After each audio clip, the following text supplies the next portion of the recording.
ఓం నమో భగవతే వాసుదేవాయ. ఓం సంతాన వేణుగోపాల స్వామియే నమః. రిషి స్పిరిచువల్ తెలుగు ఛానల్కి స్వాగతం. హిందూ పురాణాల సాంప్రదాయాలలో పుత్రదా ఏకాదశికి ఎంతో విశిష్టత ఉంది. ముఖ్యంగా శ్రావణ మాసంలో శుక్లపక్షంలో వచ్చే ఈ ఏకాదశిని అత్యంత పవిత్రమైనదిగా భావిస్తారు. దీనికి సంబంధించిన పూర్తి వివరాలు ఈ వీడియోలో తెలుసుకుందాం. పుత్రదా ఏకాదశి ప్రత్యేకత, ప్రాధాన్యత. సంతాన ప్రాప్తిని కోరుకునే దంపతులు, అలాగే తమ పిల్లల ఆయురారోగ్యాలు, సుఖ సంతోషాల కోసం ఈ వ్రతాన్ని ఆచరిస్తారు. వ్రత నియమాలు: దశమి నాటి నుంచి సాత్విక ఆహారం తీసుకుంటూ ఏకాదశి రోజున పూర్తిగా ఉపవాసము లేదా పలహార దీక్షను ఆచరిస్తారు. విష్ణు సహస్రనామ పారాయణము, ఓం నమో భగవతే వాసుదేవాయ మంత్రాన్ని జపం చేస్తారు. అలాగే సంతాన వేణుగోపాల స్వామి వారి మంత్రాన్ని కూడా జపించడం శ్రేయస్కరం. శ్రావణ మాసంలోని వచ్చే ప్రతి పండుగకు ఒక ప్రత్యేక శక్తి ఉంటుంది. అందులోనూ శ్రావణ పక్షంలో వచ్చే ఏకాదశికి ఆధ్యాత్మికంగా ఎంతో విశేషమైన స్థానం ఉంది. అసలు ఈ వ్రతం ఎందుకు చేస్తారు, ఎవరికి ఇది చాలా ముఖ్యం, ఇప్పుడు తెలుసుకుందాం. హిందూ పురాణాల ప్రకారం సంతానం కలగాలని కోరుకునే దంపతులు లేదా కొత్తగా పెళ్ళైన వారు ఈ పుత్రదా ఏకాదశి వ్రతాన్ని అత్యంత నిష్ఠతో ఆచరిస్తారు. కేవలం సంతానం కోసమే కాకుండా తమ బిడ్డల ఆయురారోగ్యాలు, అష్టైశ్వర్యాల కోసము శ్రీ మహావిష్ణువును ఈరోజు భక్తితో కొలుచుకుంటారు. ఉపవాసం: ఎవరి ఆరోగ్య పరిస్థితిని బట్టి వారు సంపూర్ణ ఉపవాసం లేదా ఫలహార దీక్షను ఆచరించవచ్చు. పూజా విధానము: స్త్రీలు తెల్లవారుజామునే స్నానాది కార్యక్రమాలను తెల్లవారుజామున నిద్రలేచి ఇల్లంతా శుభ్రం చేసుకొని తలస్నానం చేసి ఇంటి గడపలకు పసుపు రాసి కుంకుమ బొట్లు పెట్టి ముందుగా మీ పూజా గదిలోని ముగ్గులను వేసి స్వామి అమ్మవార్ల పటాలకు పసుపు కుంకుమ గంధాలతోని బొట్లు పెట్టి స్వామివారి పటానికి పసుపు పూలమాలను అలంకరింపజేసి అమ్మవారి పటానికి గులాబీ పూలమాలను అలంకరింపజేసి ముందుగా పసుపు గణపతిని పూజించి తరువాత ఏకాదశి పూజను ప్రారంభించాలి.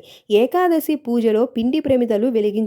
కాబట్టి 2 పిండి ప్రమిదలను తయారు చేసి స్వామి అమ్మవార్ల పటం ముందు 2 పిండి ప్రమిదల దీపాలను వెలిగించండి. అయితే పిండి దీపాన్ని రావి ఆకులపై వెలిగించడం మంచిది. రావి ఆకులలో లక్ష్మీనారాయణులు నివాసం ఉంటారు కనుక రావి ఆకులపైన పిండి దీపాన్ని వెలిగించి పూజ చెయ్యండి. పూజా గదిలోని రావి చెంబు పెట్టుకోండి. రావి చెంబులోని నీళ్లు పోసి అందులో చిటికెడు పసుపు కలిపి మీ పూజా గదిలో ఉంచుకోవడం వలన మీ ఇంట్లో లక్ష్మీదేవి కొలువై ఉంటుంది. లక్ష్మీ అమ్మవారి ముందు పసుపు కొమ్మును ఉంచి నమస్కారం చేసుకోండి. నైవేద్యంగా 2 అరటిపండ్లు, ఒక చిన్న బెల్లం ముక్కను నైవేద్యంగా పెట్టండి.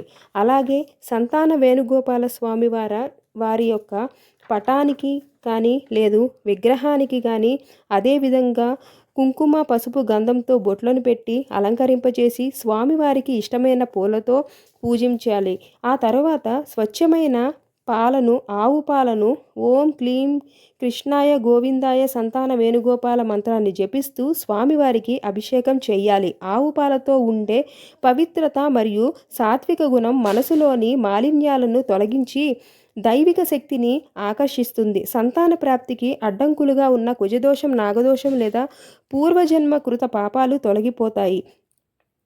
ఆవు పాల అభిషేకము ఒక దివ్య ఔషధంగా పనిచేస్తుంది. అభిషేకం చేసిన పాలను ప్రసాదంగా స్వీకరించడం వలన శారీరక, మానసిక ఆరోగ్యం కలుగుతుంది. శ్రీ మహావిష్ణువు అమ్మవార్లకి తులసి దళాలను సమర్పించి పండ్లను నైవేద్యంగా సమర్పించాలి. జపము మరియు పారాయణము: రోజంతా ఓం నమో భగవతే వాసుదేవాయ అనే మంత్రాన్ని మనసులో జపించాలి. విష్ణు సహస్రనామము లేదా ఏకాదశి వ్రత కథను చదవడము లేదా వినడం ద్వారా మంచి ఫలితం ఉంటుంది. సంతాన వేణుగోపాల స్వామి వారి యొక్క మంత్రాన్ని కూడా జపించడము, స్వామివారిని స్మరించడం వలన ఉత్తమ ఫలితం లభిస్తుంది. దాన ధర్మాలు: ఏకాదశి మరుసటి రోజున అనగా ద్వాదశి నాడు బ్రాహ్మణులకు భోజనం పెట్టి గోమాత గ్రాసము, గడ్డి, అరటిపండ్లు తినిపించడము ద్వారా వ్రతం సంపూర్ణ ఫలాన్ని ఇస్తుంది. పుత్రదా ఏకాదశి రోజున సంతాన వేణుగోపాల స్వామి వారి యొక్క అనుగ్రహము, శ్రీ మహావిష్ణువు అమ్మవార్ల యొక్క అనుగ్రహము మీ కుటుంబంపై ఎల్లవేళలా ఉండాలని కోరుకుంటూ ఓం నమో భగవతే వాసుదేవాయ. ధన్యవాదాలు.